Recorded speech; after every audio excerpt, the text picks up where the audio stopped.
Well, welcome back, everybody, to the channel that's the most earth-breaking, ground-shaking, but never media show money-taking, the man, the myth, the legend, the most electrifying villain in YouTube entertainment today, Mr. Zod. And thank you, everybody. I went on Rob's channel earlier, and everyone liked Mr. Zod, so I'm going to be changing the background here of my YouTube soon because, you know, copyright laws.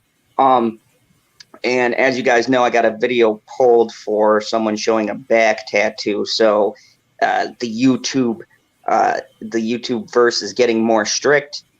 They're really tightening down on their laws. But we got two great topics for you tonight in Phantom Zone News. So we'll probably go for about an hour. And the first topic that we'll be discussing is going to be the Netflix streaming wars, which is Disney and Plus and Netflix are going to war. Disney pulled out some stuff. Netflix pulled out some stuff. We'll bring that to you. And then Anthony Starr contacts Father Zod and defends himself and explains his negative remarks. And, you know, turns out to have some pretty great, classy responses.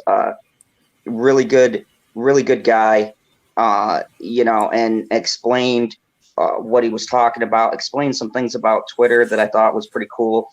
And I wanted to highlight it here. And hopefully, if Mr. Starr ever sees this, he is more than welcome to come on the Fandom Zone and talk to all of you beautiful, great people and explain his love and appreciation for the fans, because I think that would be great. I'm actually working on it right now. Because I'll tell you what, I'm looking to break the internet. Like, if I announce that the star from The Boys is coming on, Twitter's going to melt down, YouTube's going to crash. It's going to be the most glorious thing ever. But before we get started, because I know I get a lot of people in here in the beginning of this show. What's up, Geekicide Tendencies? Good to see you. I wanted to say that I just launched the new Teespring. We're doing some big things, and I explained on a couple of different places that I have mugs and masks. But now Father Zod has been working on some other stuff. So what do we got for the fine folks as far as the... Well, we're at the point now where Lee's show is starting to get busier and busier. And so he wants to have a better quality show. And he could do that with equipment and stuff like that. So anything he makes with selling the T-shirts and stuff, his plan is to put it back into the show and improve the show with using better type equipment. I mean, once he gets to 1,000 viewers, things change dramatically in the YouTube world once you hit 1,000. And you know, and it's been going like 20 new subscribers every couple of days, I've noticed. I mean, last week's show, we were at like 570, and now it's at what, 620, something like that, Lee? Oh yeah. It's been nuts. The people have been just so great, and I've had so many great people in here. Every show, late night talks yesterday night was pretty busy. People were commenting me back, telling me how funny we were, and they liked having some comedy. So, you know, I like to have some levity on the channel, and then it's just been great to have all these people come together. And I want to give back too, because these T-shirts are also too, so that I can build this up to where we can start doing some charity. There's a lot of charity ideas that I have, and on this site you can set up donations that'll go directly to whatever charity that I pick to do. So if we get enough traffic on this, we can get a little charity stream going on, and you know, give back to some people who need it, because I want to use this as a way to unite people, but also as a way to help other people out, people who might need stuff. My mom donated a kidney to a good friend of hers. So I thought about giving some money to those kinds of things, you know, people who need kidneys that are on waiting lists and things like that, because, you know, some of those people die before they even get a transplant. And if I could do a little part to speed up that process so that, you know, someone who really needs it gets that help, because it takes a lot of money. Like my mom was You know how telling you me. can you know how you can speed up the process? Did you put donor on your license? Oh yeah, Well, yeah, if I you know. put donor on your license, if you die tomorrow, God forbid, you're speeding up the process. Well, I'm hoping to do something that That was a involves me staying joke. around. Staying around for, yeah, I know where you go with that. Doing something that hopefully I'll stay around for quite some time before that happens. But yeah, I'm, I don't I'm know. kind of You can't surprised. really. I'm kind of surprised right now. Is it only Geekocidal here right now? No, that's all I can see on my thing. Tiffany, welcome, Tiffany. Great to see you. No, we'll get some more people in as they get notifications. Also, too, make sure you guys hit that notification button because for some reason YouTube is terrible with telling people that we're live. So, yeah, And right now, I figured it out. I'm pretty much an expert at building websites. So I'm building a website right now for my son. It's just, being that I'm retired, I like to do things. So I'm just trying to help him uh, be ready for when he gets over 1,000 and beyond. And right now we have three things on the website. If you go to the website, it's www.zodsfandomzone.com. And if you go there, you're going to see a lot of pages empty, and you're going to see there's enough there, but I got a lot more to do with it. And if you go to the second page, that's where you can find a T-shirt, and there's also a coffee mug, and unfortunately, one of those silly masks that you got to put over your face. No, yeah, you can get it And in red. I saw that they got little tabs like. you can, You yes, can take like a look. for the T-shirts, they even got woman style that I'm creating, and it's actually very good for people that have shows. But see, you cannot sell the T-shirts online, like usually underneath, until you get to a certain spot. You got to get over 1,000. Once you get monetized, you can literally put the T-shirts a little store underneath your show, and like Lee said, and this is only he needs help with building up his show, and he would, we've been talking. He wants to really get a nice mic, and he wants to get a nice, a better quality camera instead of using his phone, and just stuff like that. And Magic Mayhem, yeah. I'm showing off the new tees. Here's the deal: we get some movement on this. I'm going to use all the proceeds to build up this channel, give you guys the best quality show that I can bring you because you deserve it. And then after that, I'm going to take a T-shirt. We're going to make a T-shirt, and I'm going to shoot you guys on Twitter. We're going to do a Twitter poll on what charity you want me to put the money towards, and anything that you pick, that's going to be the charity that we run for that week. And if this gets bigger and bigger, I might do every week a different charity so that we can give back to the community, and inspire other people, use the platform to try to help out as many people as we can. So this isn't just about me building myself up, but it's also about building up myself and reaching out to a bigger community, because that's my ultimate goal. I want a fun place where you guys can all interact, and we can hang out and have a good time. So, and and the reality is that when people do these shows, most people do not make it to the part where they can get monetized. They do not get that far. 99% of people do not get there. And you have to work really hard. It is like a job, because if Lee doesn't offer you good, good stuff, and if he's not entertaining, you're not going to want to watch him. I mean, there's so much damn stuff to watch on YouTube. It's oversaturated, and only the people with the good shows are going to make it. And I just and we're going to work on a lot of ideas. My goal is, I'm a certain age and I'm working with my son. I would like to help set him up, so when I leave this earth, I could say I helped set my son up, and he has good opportunity in life.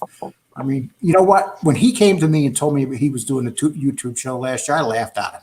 I said, "That is so stupid." Now, I just made fun of him. I told him to get a real job and all that. Next thing I know, I noticed that he's working hard and he's getting busier and busier. And he's gotten to the point that, I was doing a lot of reading and studying on everything with YouTube and how everything works and exactly what you're allowed to say. We decided we're going to stay away from politics. We might throw it in there a little bit, but in general, we're going to stay away from politics because you know how the environment is now, and they're looking to squash everybody. You say the wrong thing, and the next thing you know, you do not have a show. They'll just wipe you out. I mean, Tim Pool, who has one of the top shows on YouTube, he has like 3 million followers he just had his account wiped out of Facebook just because he disagrees with, and you know what the thing is with him, he's more of a liberal than a Republican or a conservative. He is like a left-leaning liberal. Just because he made a couple statements, they literally shut him down. And he said it cost him over $1 million. So, real quick, Tammy, thank you so much. She said, I love this idea, Zod. It's so kind, and that we should all try to be. Thank you, Tammy. I really appreciate it. And if you guys don't know, Tammy's a wonderful person. I was actually on stream on Rob Rule's channel, and she was one of the people on, and just quite a wonderful, like, everyone in this community is great. I really appreciate the love. And, I hate doing those promos where I'm like, oh, I got this new shop coming out. Let's go. I don't like to be like that. But the reality of what we do is, for me to upgrade and give you guys the best content and reach more people, and to do these charity things that I want to do, you got to promote. It's a sad fact of YouTubing these days. But that doesn't mean that we can't take this and we can't use what we're doing as a way to help other people, as well as help out the channel and reach more people. So that's kind of where I'm at. I'm done with the shameless promoting. I just seen a commercial that was kind of funny. There's this 12-year-old kid in Hollywood, and he's driving a Lamborghini down the road, and the cop pulls him over and goes, "What the hell are you doing in a Lamborghini?" And then he looks at him and goes, "I'm a YouTube star." And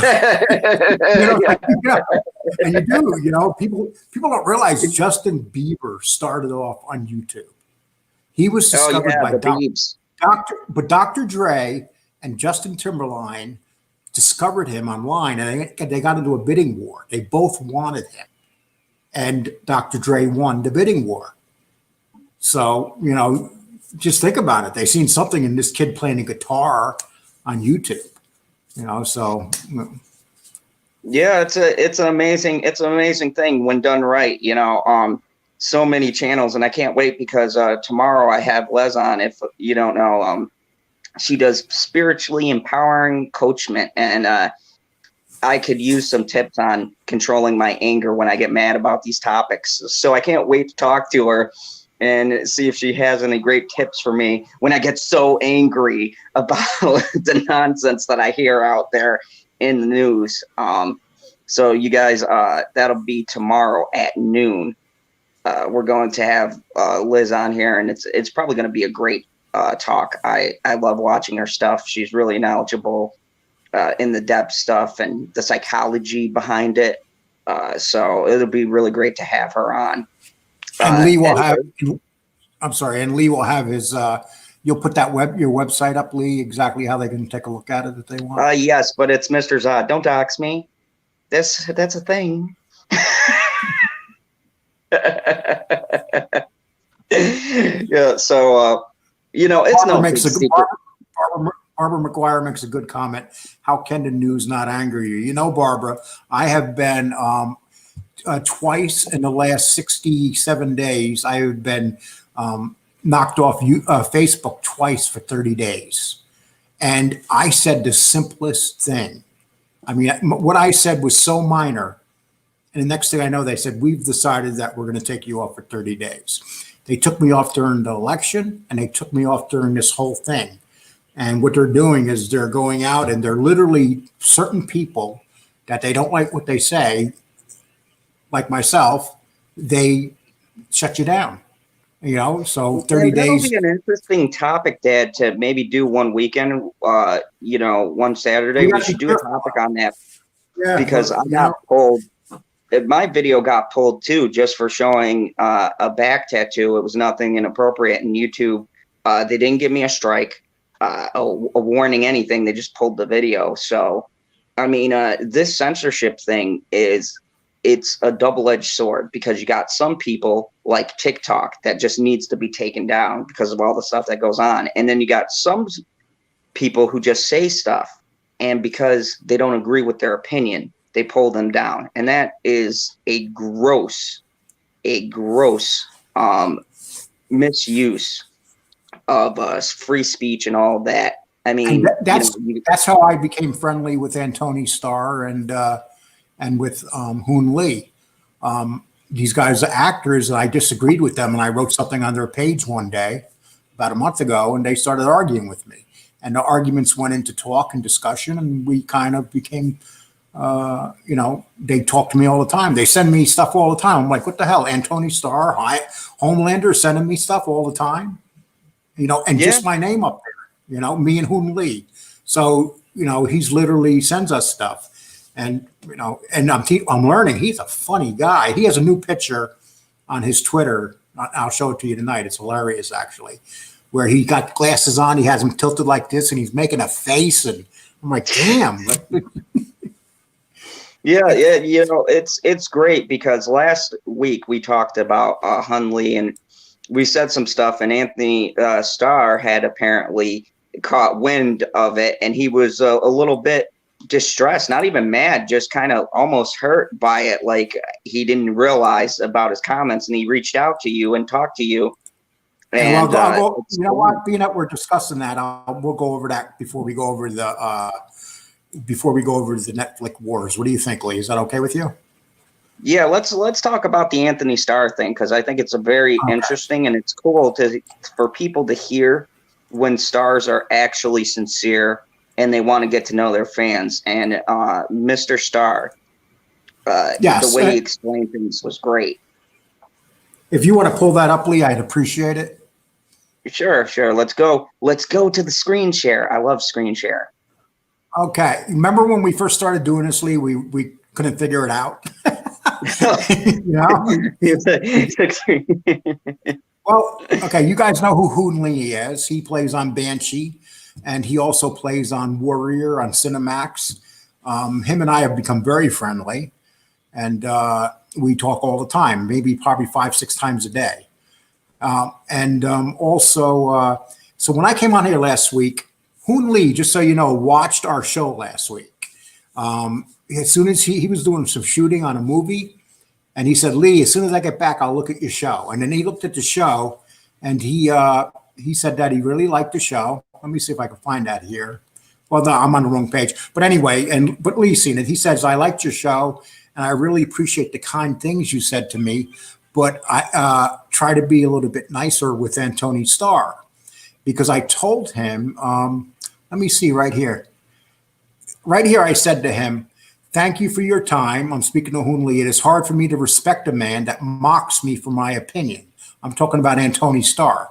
What I have learned is that you should listen a little bit better. As for Antony Starr, I will watch his show because he's a superb actor. As for politics and opinions, he is closed-minded. And then I wrote, example, I know a lot of Trump supporters that watch Banshee and Warrior. Hollywood is not very business intelligent. You are different because you are respectful to your fans. I will always watch whatever you create, as will my son. And so all of a sudden, out of the blue, Antony Starr comes back and goes to me, ha, ha, ha, my friend, I think perhaps you should dig deeper into the business side of Hollywood. And I wrote to him, I'll do that. I love research. I also appreciate your kind reply. And then Antony Starr wrote to me, yeah, they are pretty business savvy. Now, this is Antony Starr talking about Hollywood. They're working in millions and billions, so they tend to think things through. And truly, sound bites on Twitter can drive one nuts. Nuts are hurt. Don't take it to heart. You can't argue a point in detail here. Twitter is an odd place. And then I write back to Antony Starr, yes, Twitter is an odd place, but it has also given people like myself a chance to understand people like you who entertain the public. this has been a pleasure as long as we listen to one another in these tough times. And then Tony Starr writes back to me, "Oof, mate, I'm really not worth understanding," which I thought was kind of funny. And this is the picture that I'm talking about with Tony Starr right now. Yeah, because he had a picture of Homelander. So that's Homelander right there. You know, and I guess that he kind of did that Twitter picture. He made a lot of other remarks to me today over the last couple of days, but that's just, I put that up because that was just, you know, Hoon Lee talked to him and you know, Hoon Lee told me, and he was kind of bothered by the fact that he was getting dogged by his fans, because who doesn't like Tony Starr? I mean, you know, Homelander is probably the most meanest, vicious guy on TV or on any show. Like anybody that would take down an airplane and say, "Okay, I'm out of here," you know, you can't get more vicious than that. Or, you know, you kill your boss by looking into her eyes. You know, that character is an incredible character. And, you know, as for Banshee, you remember Banshee and how great that show was. So, but, you know, I guess that's the advantage of Twitter. But, you know, a lot of people write to these actors and stuff, and most of them never answer. The fact that Tony Starr and Hoon Lee answers, you know, says something about both of them. And for him to explain, because I've been on like Michael Keaton's page or someone else, and every now and again he'll answer back to a few people, but there's a lot of the different celebrities that I've gone on their page and just dropped a reply just to see who would reply to me.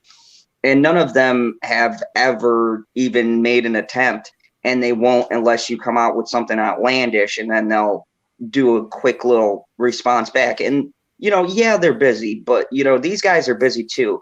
And, you know, the difference between shooting a movie and shooting a television show is vastly different. Like television schedule is more brutal than a movie schedule, because a movie schedule, you shoot for a couple months or whatever, and then it's done. But with a television show, it's every year. You're always in that same location. Some actors move to where the set is, so they don't have to always take a plane back and forth. You know, like in The Walking Dead, some of them actors moved down to Georgia because it was just too much money for them every time to take an airplane back and forth to wherever they live to the set. And most of them are British anyway, so it was just too much travel time. So when you see an actor who's busy like that, and these guys are always getting different roles on different television shows and things like that, and they can still answer you back, I mean, that says something about the really A-list, huge Hollywood celeb versus the, you know, television guy who's trying to break into that role. It's like they really appreciate the fact that fans want to interact with him. And I discovered Hoon Lee.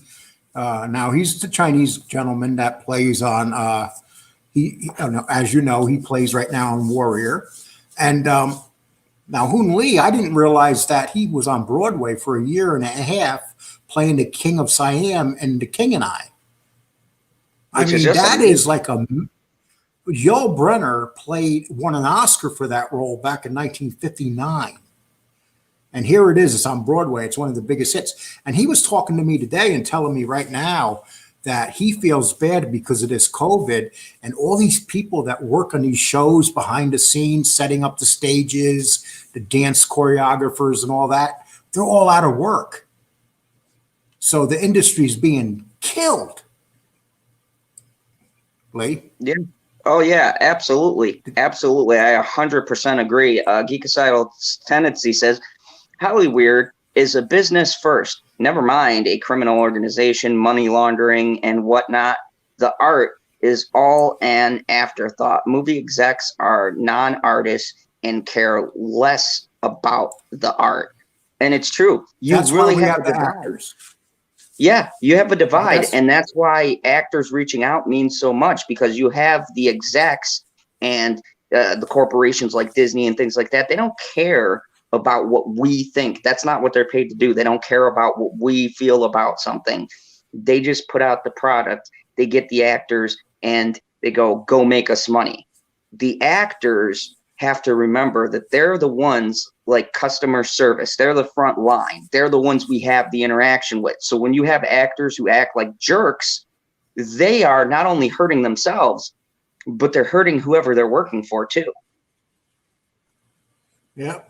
And now Magic Mayhem's is talking about the YouTube guidelines, and they've changed dramatically.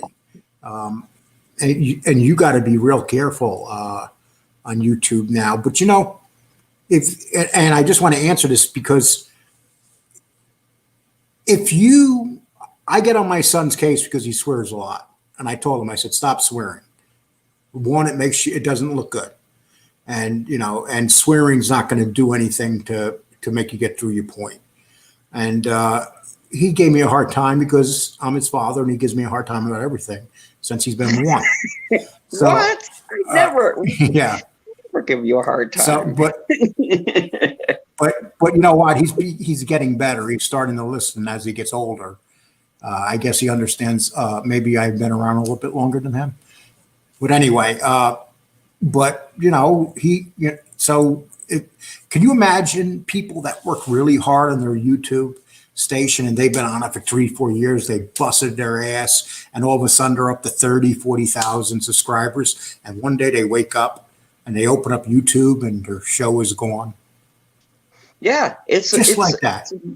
It's amazing because Tiffany was just telling a story, and I read that, Tiffany. And look, my friend Black Angus, if you guys don't know him, I'll be on his channel Wednesday. Black Angus used to use AC/DC, Tiffany, but he stopped using it because when he got monetized, he had to change all of those videos. He had Back in Black as his intro.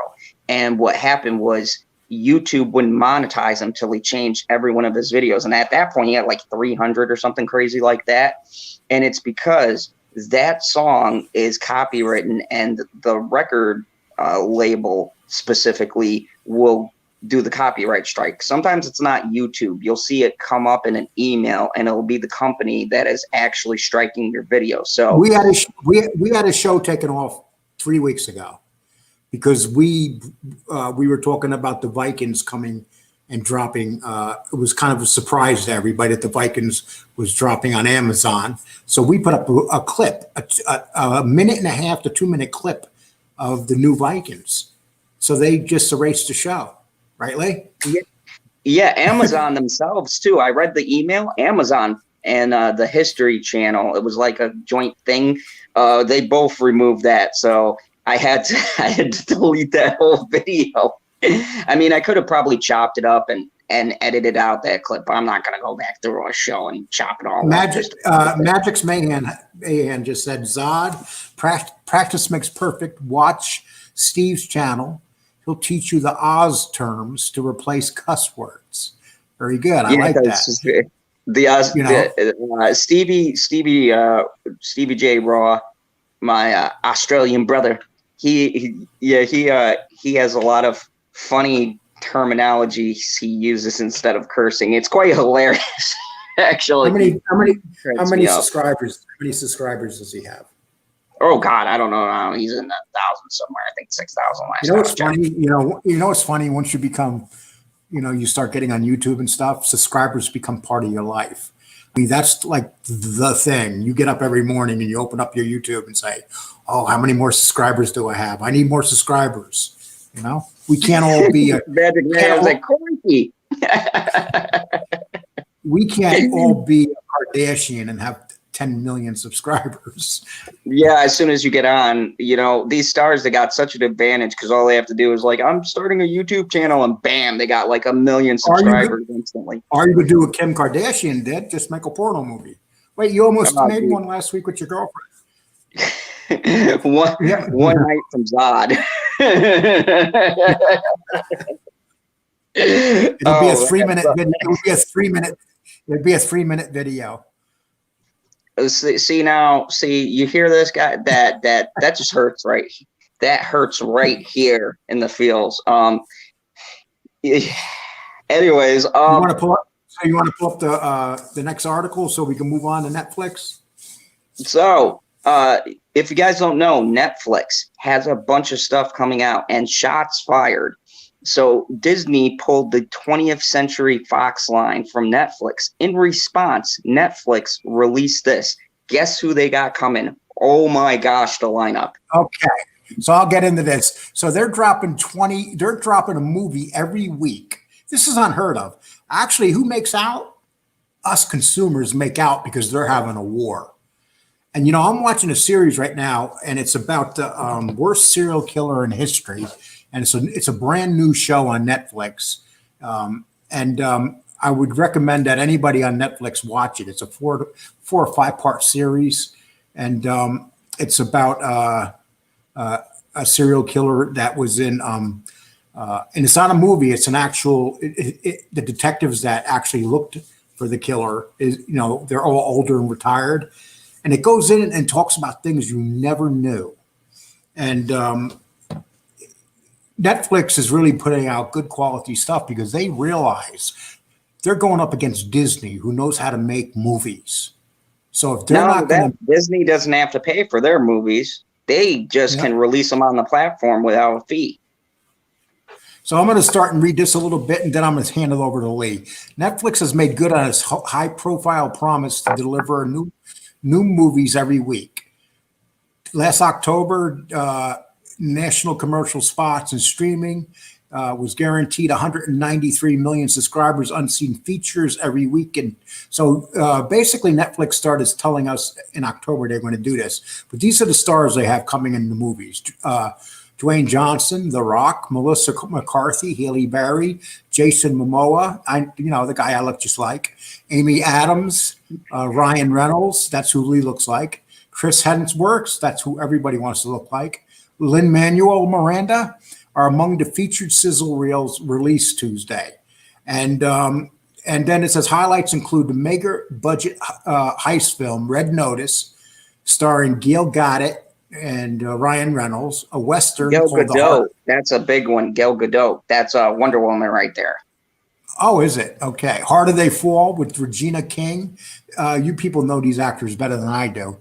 Idris Elba, Lovecraft Country with Jonathan Majors. Do you know that name, Lee?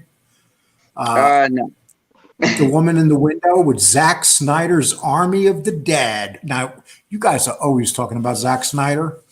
So I'm guessing that Don't Look Up, starring Jennifer Lawrence, Leonardo DiCaprio, Ariana Grande, Timothy Chalamet, Kid Cudi, and Meryl Streep. I mean, that's unbelievable.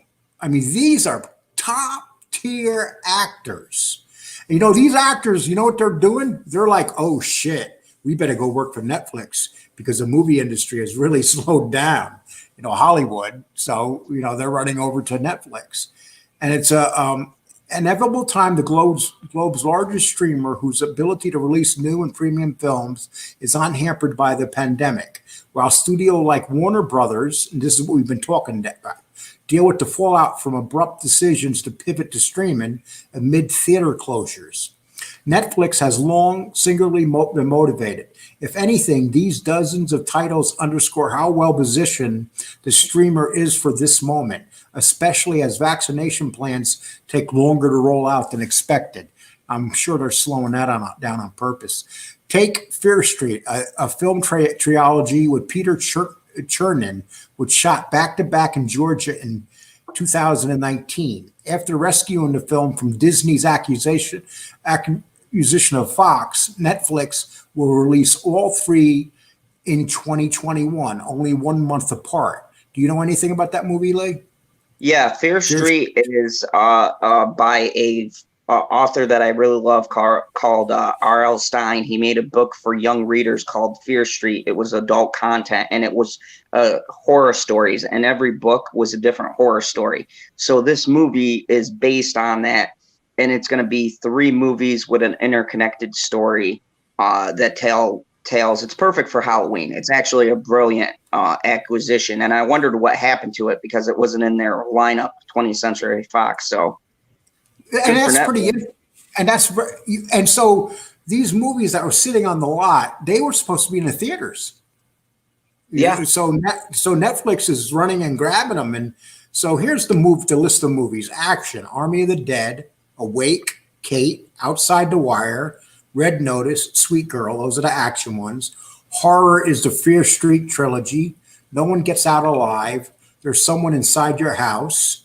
Things Heard and Seen. Thrillers. Thrillers: Blood Red Sky, Beckett, Escape from Spiderland, Intrusion, Munich, O2, Night Teeth, The Swarm, The Woman in the Window. Matter of fact, The Woman in the Window, I think that's a Jennifer Lawrence movie.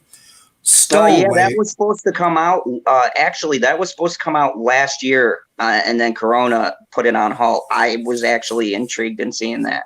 It's supposed to be really good. And then Romance, for all you ladies and you guys that are all lonely. A Castle for Christmas, Fumios, whatever, Kissing Booth 3. God, a part 3 of the Kissing Booth. You know, why are they making Kissing Booth 3 when they got Corona around? Love Hard. Love Hard sounds like a portal flick. The Last Letter from Your Lover.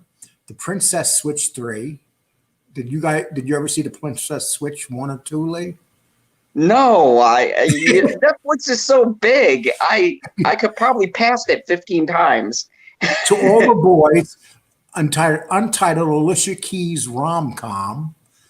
Drama. Alicia Keys. Oh, that's I don't know what the movie is, but that's my girl. She can sing. Whew. Okay, so the dramas. I'm a drama guy. I've had drama in my life, my whole life. Beauty, Blonde, Bombay Rose, Bruise, Concrete Cowboy, which is it's a remake of another great movie. Fever Dream, Malcolm and Marie, Monster. Monster, I think, is a remake. Penguin Bloom, Piece of Woman, The Dig, The Guilty, The Hand of God, The Power of the Dog, The Starling, The White Tiger. Well, you know, that's basically, I don't want to go, just look at the list. It's pretty incredible. And am I allowed to play this video at all, Lee? Is it from YouTube or the article? No, it's from the article. You better not. I don't need vanity pulling me down. Because last time I played it I got hit. But yeah, you guys can go check that out. It's on their page. And I just and now here's a good thing. I'm sorry, let me finish this real quickly and I'll hand it over to you. Okay. Netflix changed its reach metric in the late 2019 to count those who watched the series or film for at least 2 minutes rather than those who watched 70% of the program. That's kind of stupid. But anyway, Extraction, great movie. So Extraction was watched by 99 million people. So Extraction was the number one movie last year. Spencer Confidential was number 2. Six Underground, number 3. The Old Guard, number 4.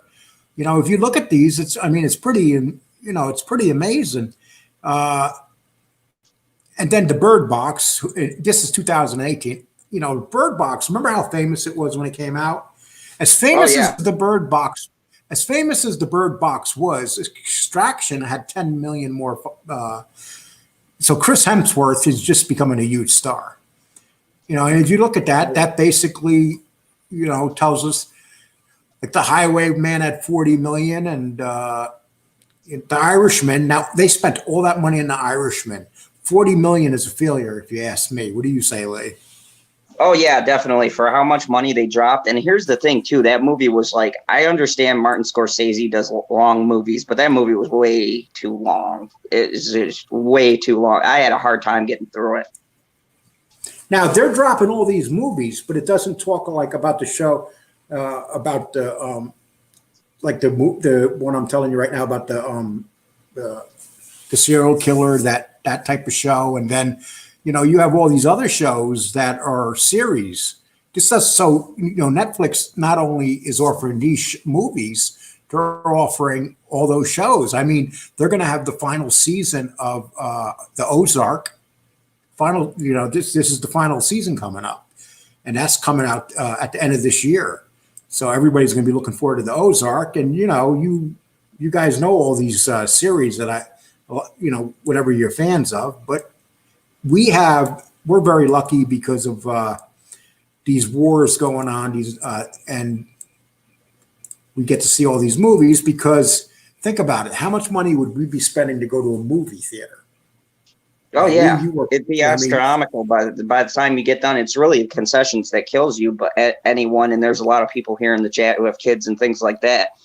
When you go to the movies and you take the kids out, they want popcorn, they want soda. By the time you get done, you've dropped with tickets, we'll say $20 at the door, and then another $30 or $40 in concessions. By the time you get done, it's like a $50, $60 trip for you and the family, and that's if you have one kid, not if you're bringing the whole family along.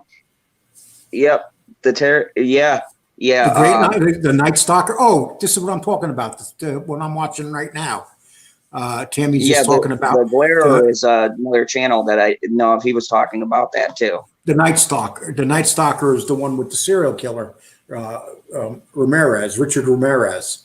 And just to give you a little hint on him, he was one of the most unpredictable serial killers to predict because he killed children.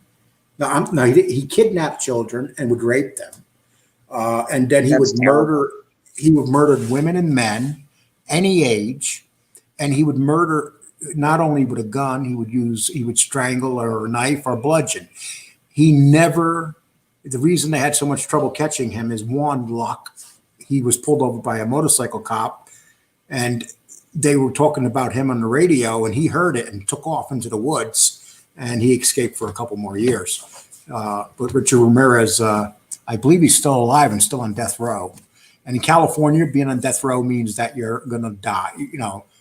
Death row in California means absolutely nothing. And okay. And let's see. Barbara says The Irishman was way too long. It was. And on top of that, I hated what they did to make Robert De Niro and all those people look younger. The de-aging process was terrible for that movie, considering, too, that the Disney way they had walked. something like that way better. And did you see how they walked? They walked like old people. Robert De Niro walked old, even though he looked younger. Yeah. Tammy said that Richard Ramirez died several years ago of cancer. Well, Tammy, let's hope that he died very slow and suffered a very horrible death. That was a terrible man. But getting back to streaming wars, now I'll give you guys the Disney end of it because that's more of what I follow. If you guys haven't been to the channel, welcome, because I talk about them quite a bit.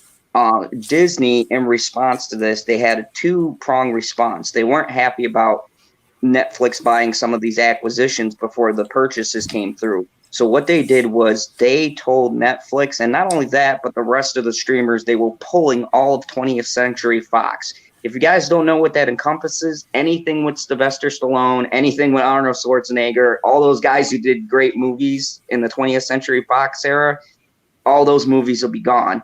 And Netflix is going to, Disney Plus is going to throw them in a vault somewhere because they don't have R ratings on their platform. So they're just going to sit, or they're going to stream them to Hulu. But they're not going to let any other company have them.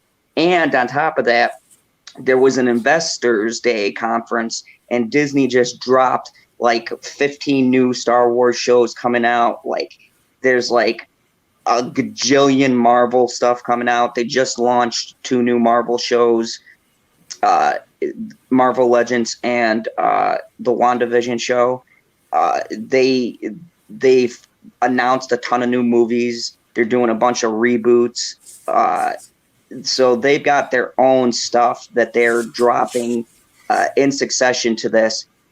Also, one very important thing, Disney does not have to pay for licensing fees. And we were talking about this earlier. Netflix has to purchase licenses to show any movies or shows that they have on their platform. Where Disney is saving millions of dollars is they own everything. So if they want to show something that's exclusive to Disney, they don't have to pay for the rights. They can just stream it. Anything Marvel, anything Star Wars, anything from the classic Disney Vault, remake to Lion King, the trillionth remake of Aladdin, whatever it is, they can show it, or they can do exclusive Disney movies based on that. So they're shooting their own movies. That Lady and Tramp remake was terrible. That was straight to Disney. They did Mulan, straight to Disney. Black Widow is going to be on there, which everyone's been hyped about.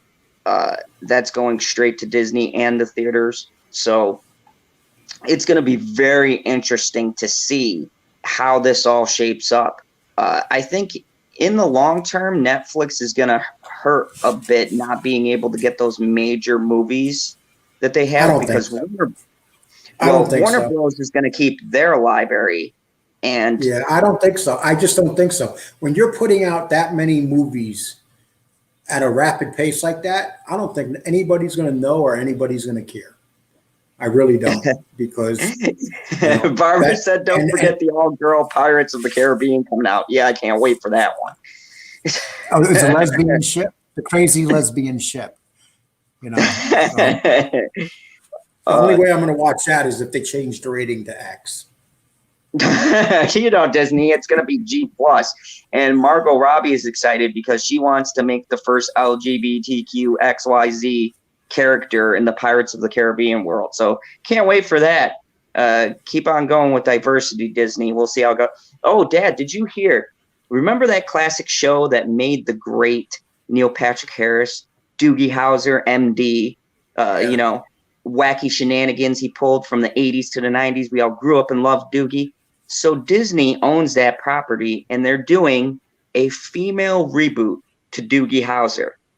And they're moving it to Hawaii, and they're going to have a young girl who's mixed Samoan playing the role. And she's still called Doogie Howser. She's called Doogie Kamala Howser. Kamala? Okay. Yeah. Well, we can read into that one too, but yeah. So that's the thing. It makes me laugh. You know what it is? The things they do makes me laugh, because they do not really understand that there's a bottom line. I mean, people say, "Oh, Disney." How much money do you think Disney loses because they insult half the country with the things they do? Millions. Look at what they did to Star Wars. Is atrocious. Those abomination of movies that they put out, and the way they disrespected those characters. It got to the point that there were no white men left anywhere. They were all extinct. They all disappeared off the face of the earth. There were people of color, lots of women, but there were no white men. They were gone. And it's like, okay. And we've talked about this on my show a couple of times. They're under the impression, and several people in my comments and people who've left me comments after, who's watched a replay, they've even said, it's ridiculous. I asked people the other night, and I posed the same question. Did you watch Aquaman because Amber Heard or, the guy who plays Black Mantis, who's was in it? Or did you watch it because Jason Momoa has long hair, back tattoos, and could rip you apart by looking at you? What? 90%. And he's he's a really decent human being in real life. Oh yeah, he's a really nice guy. Anything I've ever seen on that guy has always been positive. And do you know who the heavyweight champion is? The boxing. His name is Tyson. Yep. The big bald-headed white guy from England. It's funny because Jason Momoa bumped into him last week on a video, and he comes out, and Jason Momoa sees him, and Jason Momoa is a big guy. But Tyson Fury is like 7 feet tall, and so Tyson Fury started kidding around with him. My wife likes you way too much, and then I would never thought I'd see Aquaman go, "Yo, dude, man, don't hurt me, man." It's just it was just so comical, and you could tell the guy is just a really laid back guy, just the way he was talking. I mean, he just seems like. Daniels brought up a great point. She said, "Did Doogie Howser need a reboot?" No, it didn't. Does no one have an original idea in the entertainment industry anymore? Nope. No, they were thinking about redoing The Godfather, and PB probably wants it redone because he doesn't like The Godfather, so he wants it modern. He wants them to have laser swords in it, and instead of shooting people with machine guns, I don't know, spaceships maybe. Hey, we're Star Wars fans, okay? That was, George made a phenomenal movie that, reaches generations. Just think about that. From what the original Star Wars was in, what, the 70s, 80s, around there? But let me tell you a Till story. now? Let me tell you a story. When the original Star Wars came out, I worked in New York City. I was, about 17 years old, and I was working down in Times Square. I remember there was this one theater around the corner. It was a really big theater. The original Star Wars played there for 3 years. The original Star Wars was playing in that theater for 3 years. Well, And didn't the Empire Strike Back also break records? No. I'm talking. It may have broken records because in it's the a trilogy. Yeah, but no. The only reason it broke records, and this is very deceiving, is that the prices in theaters were much higher than, like, I'll give you an example. Gone with the Wind. If you take, a lot of people say, I don't like Gone with the Wind and stuff. And then they say, oh, this movie when they say now, oh, this movie broke records. Did it really break records? Oh, that's so true. It used to be cost a quarter. It used to be cost a quarter to go to the movies. So if it costs a quarter to go to a movie, and now it costs us what, $20? In some theaters it's like literally $20 in New York City. My friend Terrence, I've had him a couple of times on the show. He used to, I don't know where in California he lived, but he paid $20 a movie and New York City, same way. And saw everything. And I go, Terrence, how do you pay for like anything in your life, dude? I love movies. But I there's a certain point where if it's costing me food money or rent, I'm going to have to really consider if the movie's worth it, especially now. The crap they put out and mass produce is just astonishing. I was lucky. I grew up in New York City, and I grew up, I worked down in Times Square where all the movie theaters were. And my father, he worked in the movie industry or Lee's grandfather. He worked in the movie industries most of his life, and he basically ran theaters up until he was in his 60s. So I used to see a lot of movies for free, and as a movie fan, I could tell you the excitement of going to a movie. I'll give you an example. Like when Rocky came out, everybody loved it, but when Rocky 2 came out, everybody was online waiting for the movie to start, and everybody was talking about it, and they were all excited. You don't have that anymore. No. You just don't. It's not the same.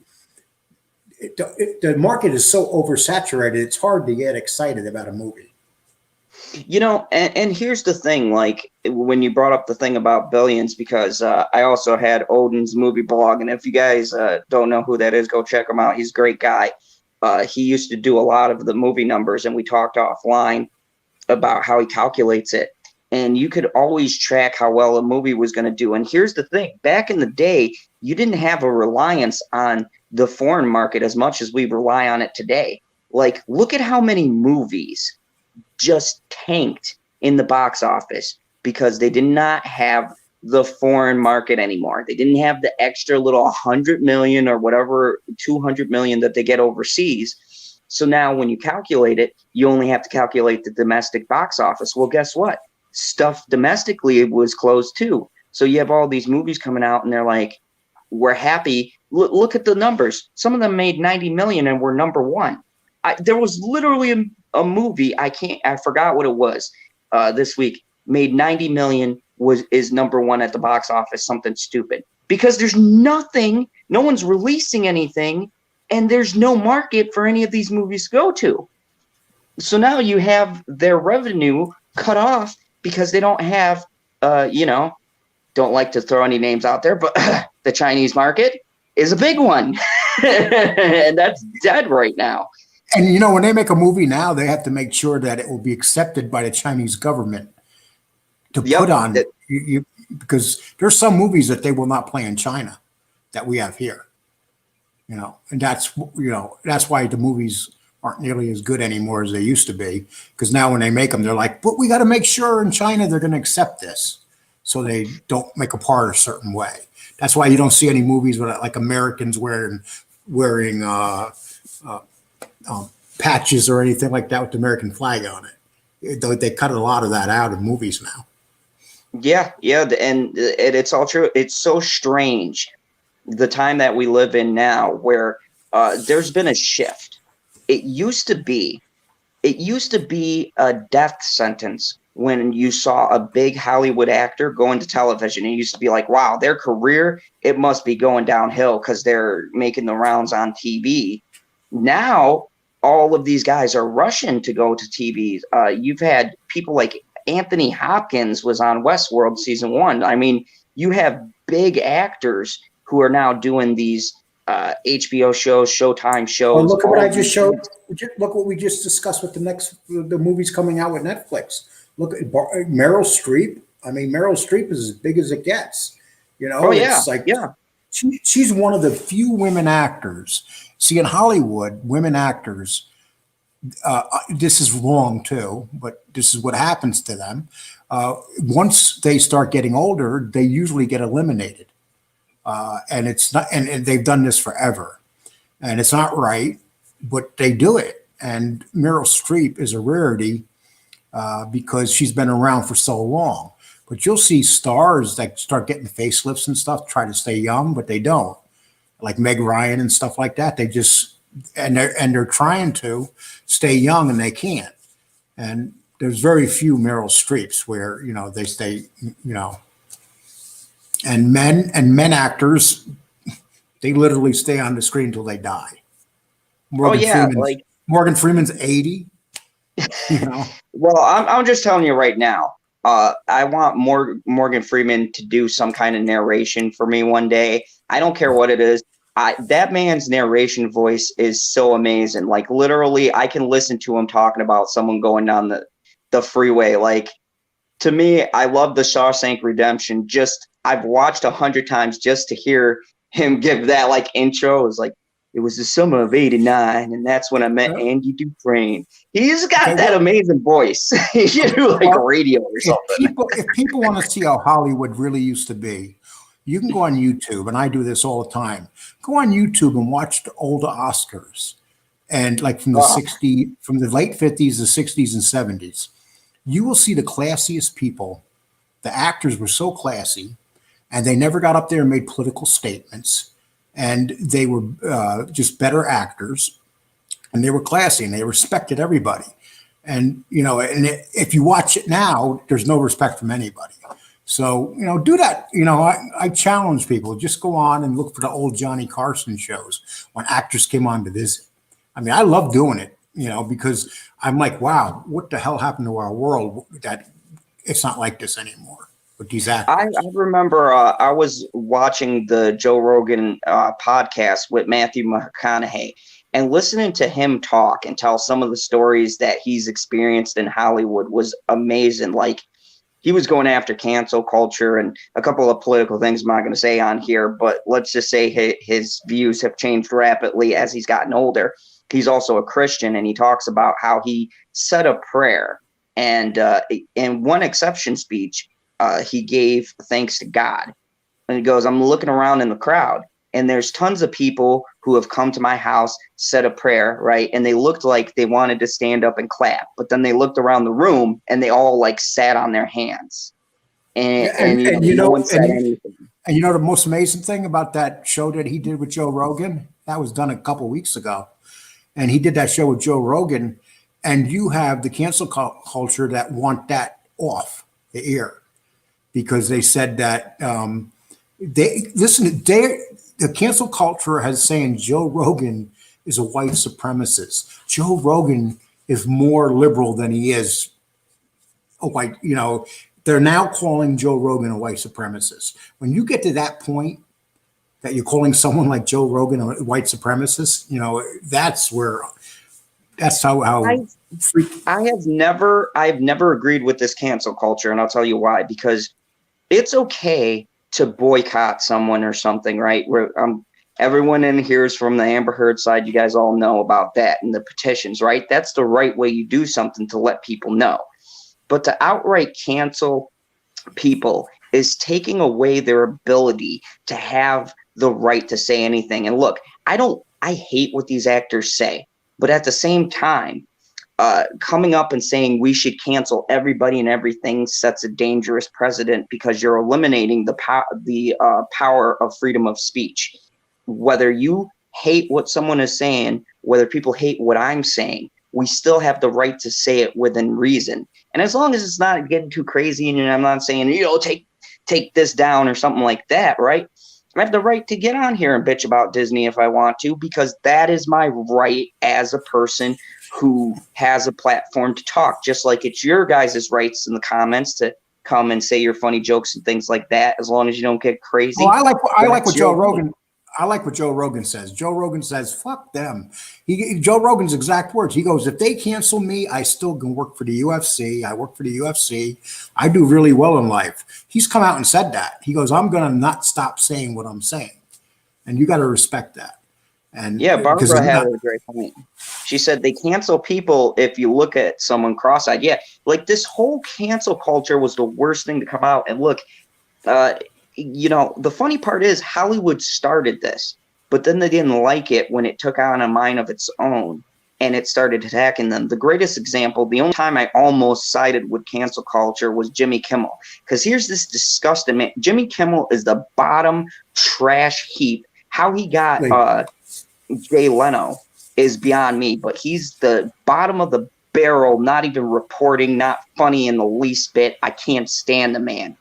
But this guy comes out and he attacks a star for supposedly being sexist, right? He's defending women's rights. Well, if you guys remember a little show back in the 90s with Mr. Jimmy Kimmel called The Man Show, he had a segment on there called Women or Girls Eating Sausages or something like that. And someone brought up that clip and it went viral. Well, his precious cancel culture that he was championing with, that he was trying to get rid of this actor, they all turned on him. He had to go into hiding before the Oscars because everybody turned on him. And that's the thing. When you start, you know what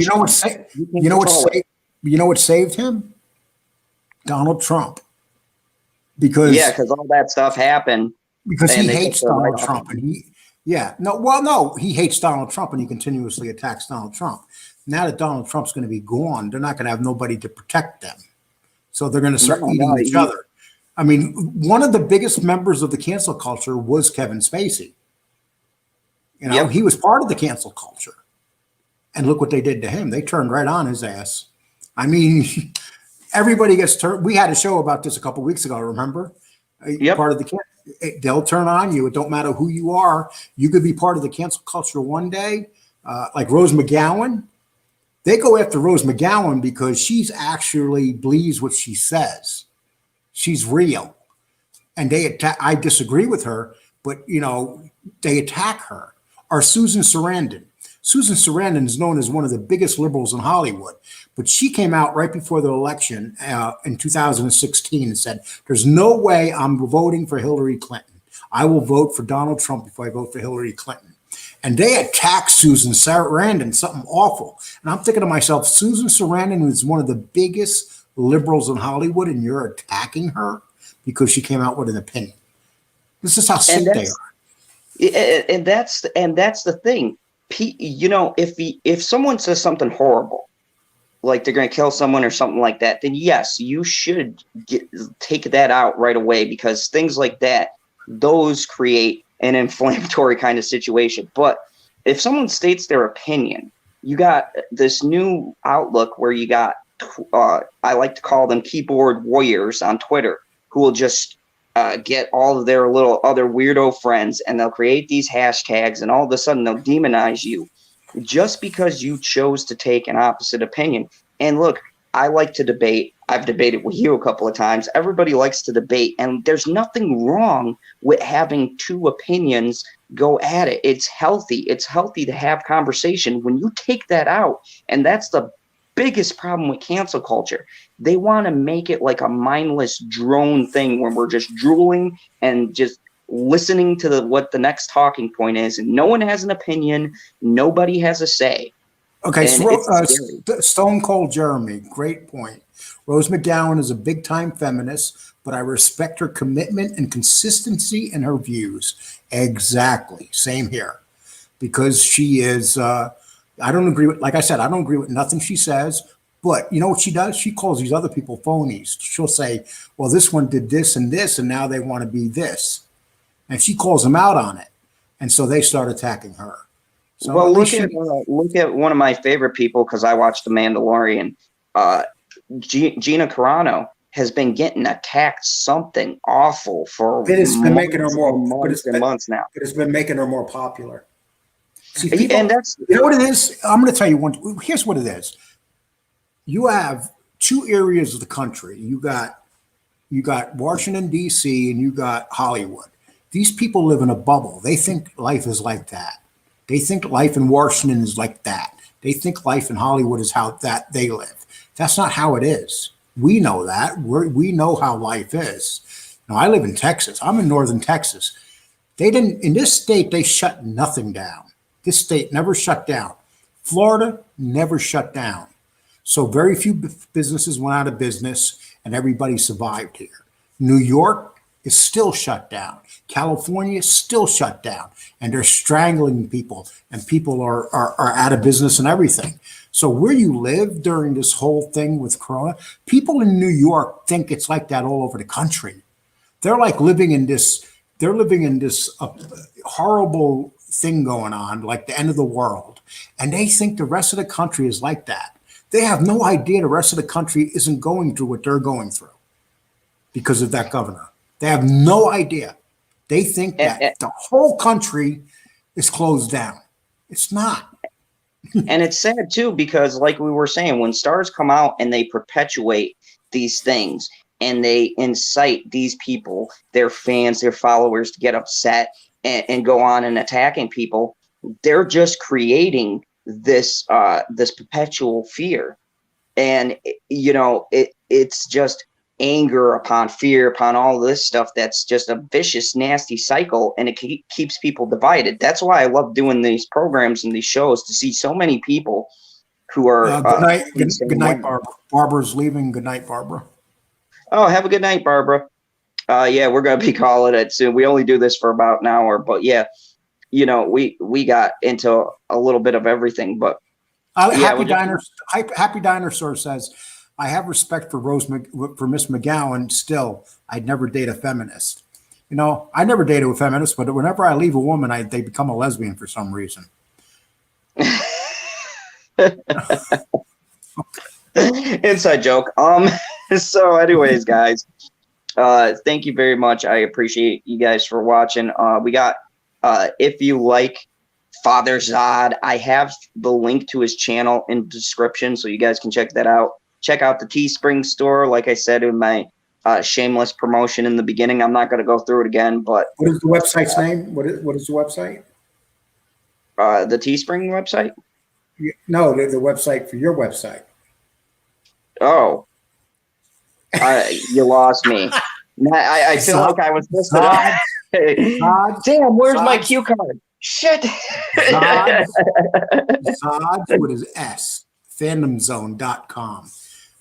If you go on it, it's being built, but there's still, you know, videos on there, and also t-shirts on there and stuff like that. So if you want to go check out the website, and it'll be twice as large next week, and we'll have a lot more stuff on it. And thank you, everybody. We had a really great time. We enjoyed talking back and forth with you guys. And, you know, I also linked Anthony Starr's Twitter on there. So go ahead and show him some love. Thank you, Tammy Lockley, Zod and Father Zod. I enjoyed listening to you both, and it was a great stream. We appreciate that, because the only way people are going to watch is if they feel entertained. You know, if we're going to be a couple old farts. Well, I'm an old fart, but Lee's not an old fart yet. The only time Lee's an old fart, he has his beard. When he has his gray beard going on, and his young girlfriend. Tomorrow, you guys check out the program. For the first time ever, Bitchy Unicorn's gonna watch the Human Centipede with me. It's gonna be great. We're gonna see if she throws up. She's going no. She's big and strong. She's a strong, powerful female. She's not going to. And I said, "You've never seen that movie. I can't wait because I showed this movie to mom. I showed this movie to mom, and she looked at me and she goes, because I own the DVD. She said, "What the hell is wrong with you?" She goes, "Why would you willingly watch this shit?" Did you? And right after that, make it a double feature. Show them Two Girls in a Cup also. Oh God! Okay. Yeah. Tammy Locke says, "Oh Lord, I can see that getting pulled." I don't even know what you're talking about. What is this thing that you're talking about? It's free on Amazon. I can't even describe the movie, but let's just say the doctor uses human beings to make a centipede. It's just like the title. And the end of the movie is so horrific that a lot of people who've gotten to the end of this movie, it's considered one of the grossest and most vile horror movies of all time. It's like top 5. When you get to the end of it, it's something else. I think I'm gonna watch it. Oh yeah, go on. It's got some pretty decent acting for a horror movie. The German guy who plays, I don't know the actor's name, but he's a very good actor. So we're gonna do a review on that, and you guys will get to see Bitchy Unicorns because they go, "I want to see what a female has to say when we're reviewing this movie." So we're gonna do a just bitching on that. So check us out. And then Monday, I have the great Les coming on here. And don't miss that. We got a lot of retweets for that one. So I can't wait to talk to her. She's a great YouTuber. And everybody have a great night. Thank you for popping by. And remember the only rule here in the Fandom Zone. Good night.